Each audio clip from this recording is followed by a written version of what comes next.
How's it going, everybody? I'm Sam Lee, reading for writer Devin Rardin, and welcome to Gaming Instincts. The Last of Us is my favorite game.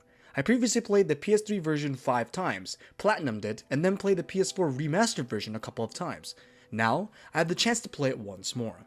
I know people are upset that Naughty Dog is even working on a The Last of Us Remake. I get it. There are so many other games they could remake or be working on. However, as a big The Last of Us fan, I couldn't be happier to jump back in.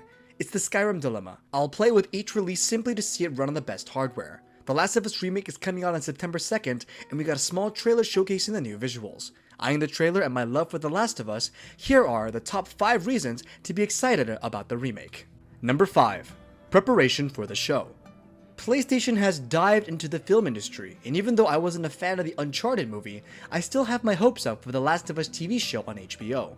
From what I can tell, or at least what the marketing is telling me, the show is authentic to the game. Neil Druckmann, Mr. The Last of Us himself, is involved and even directed an episode. It'll be nice to come to the show right off the definitive version of The Last of Us and see how it compares. Additionally, those who are introduced to The Last of Us through the show will have the remake waiting for them. Number 4. Left Behind inclusion. Left Behind was a downloadable prequel to the original The Last of Us that juxtaposed the present with Ellie's past. The backstory is a solemn exploration of Ellie and Riley's relationship in the quarantine zone, which gives us a deeper understanding of Ellie. With the inclusion of Left Behind and the content of The Last of Us Part 2, Ellie's full arc can be experienced in the best possible way.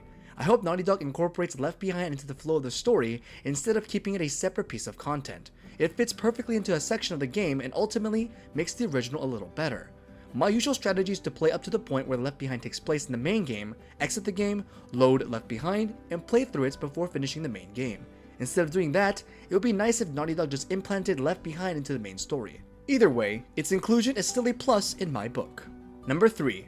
Consistency across the franchise. With the font and rebranding of the title from The Last of Us Remake to The Last of Us Part 1, it's clear that Naughty Dog is creating consistency between the two games. Although Naughty Dog stated clearly that Part 2 was a continuation of the original, it was so hard to believe since the technology was so different. Several scenes in The Last of Us Part 2 flashback to the original, however it looked entirely different because the graphics significantly improved. Because of the remake, the two games can be played back to back as they were meant to be, without any discrepancies. Number 2. The definitive way to play. Another reason it's difficult to return to the original The Last of Us is its outdated and rather clunky gameplay. To be clear, I think the clunkiness and wobbly nature of the shooting intentionally captured a grounded and pulse-pounding tone. Thus, The Last of Us Part 2 captured that feeling while also being more user-friendly in terms of button responsiveness and faster combat. Now, we can finally transmit that combat style into The Last of Us Part 1, making it the best of both worlds.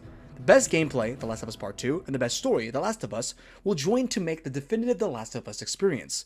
The Last of Us Part 2's gameplay was enhanced by the realistic AI that genuinely searched for you and cowered in fear after witnessing Ellie's rage. The upgraded AI alone will be a big boon for the original. Also, it was super nice to play The Last of Us Part 2 on the PS5 with 60 frames per second, and I can't wait to experience the original at its peak gameplay performance. And finally, number 1, it looks better than ever.